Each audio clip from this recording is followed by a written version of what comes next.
कल्पना जी, कौन सी जगह पोस्टेड है आप? बस्ती गर्ल्स में। बस्ती गर्ल्स में, ठीक है। क्या कितने दिनों से आपके जो जोड़ में दर्द था? 2 साल हो गए। 2 साल हो गए। अंग्रेजी दवा खा रही थी, फिर ये भी खाई आपने, आयुर्वेद की दवा भी, लेकिन फ़र्क कुछ नहीं पड़ा था। हाँ, अंग्रेजी दवा से कोई फ़ायदा नहीं हुआ था। हाँ हाँ। फिर मैंने जो मेडिसिन दी और बहुत सारी आपको बात बताई थी, मैंने काफ़ी आधे घंटे तक बैठ के समझाया था, मैंने कई चीज़ों का डिस्कशन किया था। फिर उसके बाद जैसे आपने दवा ली तो मेरी दवा से कितना लाभ मान सकती हूँ मैं आपको? मैडम अभी तो जैसे लगभग है ना, जो 70% मेरे फ़ायदा है। 70% फ़ायदा है, और कम से कम 15 दिन हो गए हैं अभी। हाँ, 15 दिन हो गए हैं। हाँ, शुरू में शायद 7-8 दिन की दवा ली होगी तो थोड़ा कम फ़ायदा होगा। अभी हम मान सकते हैं कि भाई 70% फ़ायदा है। अभी तो एक ही बार की दवा दी है मैंने 15 दिन की, है ना। तो आप आयुर्वेद पर पूरा भरोसा रखती हैं और आयुर्वेद चिकित्सक के ऊपर जो पकड़ सके बीमारी को। हाँ, अच्छे से डायग्नोज कर सके। हाँ, बीमारी क्या है, हाँ, दवाइयों से तो कोई वो नहीं है, पर सही जगह कई चीज़ों की जानकारी तो आपको स्वयं को थी। जब आपने बताया तो मैंने कहा आप पहले दवा लो, उसके बाद सुनूंगी मैं आपकी बात, ऐसे ही कहा था। जी मैम। कई चीज़ें मैंने बताई थी क्योंकि आप शिक्षित हैं।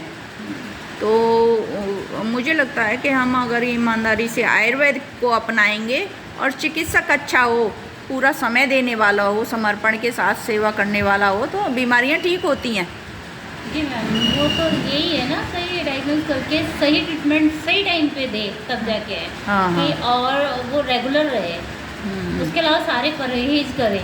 हाँ, जो परहेज आपने बताए, हाँ, हाँ। उनको भी ध्यान रखे। नहीं हाँ। तो ये दवा लेने से क्या ही होगा जब परहेज ही नहीं कर रहे हैं हाँ तो हाँ हाँ। असर दरअसल करेगा। मैंने ये भी समझाया था कि हमारी दवाओं के साथ कोई परहेज नहीं है, बीमारी के साथ परहेज है, ये कहा था ना। हाँ, गठिया के अंदर वो खटाई का, इनका रात, ठंडी चीज़ों का, जैसे आइसक्रीम नहीं खानी। हाँ, बासी चीज़ों का, रखी हुई फ्रिज की चीज़ों का, ये सारी चीज़ें मैंने आपको बताई थी, तो वो आपने पूरा पालन किया और परिणाम आ गया।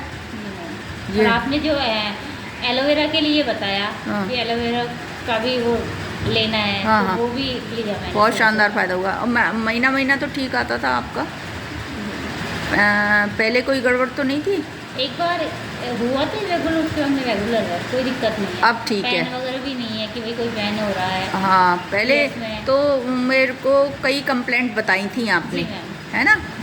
तो वो सारी कंप्लेंट तकरीबन कवर हो गई हैं, है ना। चलो, धन्यवाद आपके लिए कि आपने आयुर्वेद की जो जैसे बताई थी वैसे दवा ली और आपने विश्वास जताया इसके ऊपर। तो हम ये वीडियो इसलिए बनाती हूँ मैं कि एक तो हमारे पास एविडेंस रहता है, हमारे अधिकारी को हम बता सकते हैं कि भाई आयुर्वेद की ये दवाइयाँ जो हैं वो अच्छा काम कर रही हैं, है ना। और एक ये भी रहता है कि जो दूसरे लोग हैं वो भी अवेयर हों, अगर आयुर्वेद को अपनाएं तो आगे की जो मल्टीपल प्रॉब्लम्स हैं उनसे बच सकते हैं। तो मैंने बताया है वो लोगों को, जैसे स्टाफ में जिनकी थी दिक्कत, उनको भी मैंने बताया है कि आयुर्वेद अच्छा असर कर रही है, एलोपैथी छोड़ के आयुर्वेद अपनाओ। बशर्ते चिकित्सक अच्छा हो। कई बार क्या है कि हमेशा मेरे पास ऐसे ही फेलियर केस आते हैं, हमने सब आयुर्वेद की दवाई ली और आयुर्वेद के नाम और दवाइयों के नाम गिना देते हैं, फिर वो कहते हैं कि अब आप क्या लिखोगी। ये प्रॉब्लम होती है मेरे साथ में, लेकिन चलो, आप जैसे लोगों का धन्यवाद है।